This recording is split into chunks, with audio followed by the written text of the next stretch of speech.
आम्हाला आज निवडणूक आयोगाकडनं अंगठी हे अधिकृत चिन्ह भेटलेलं आहे आणि ही अंगठी घेऊन आम्ही ह्या जालना लोकसभा मतदारसंघामध्ये निवडणुकीच्या रिंगणात उतरलेलो आहे.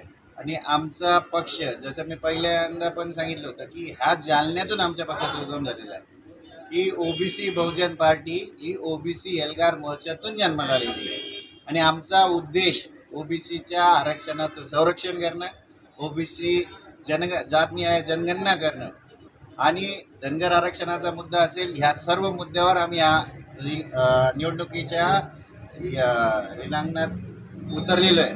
तर ह्या आम्हाला 100% खात्री आहे की आम्ही हे ओबीसीच्या आरक्षणाचं संरक्षण तर करणारच आहे, पण ह्या जालन्याचा विकाससुद्धा आम्ही करणार आहे. आणि आमची लढाई तुम्ही जसं विचारलं तसं रावसाहेब दानवे साहेबांसोबत आहे.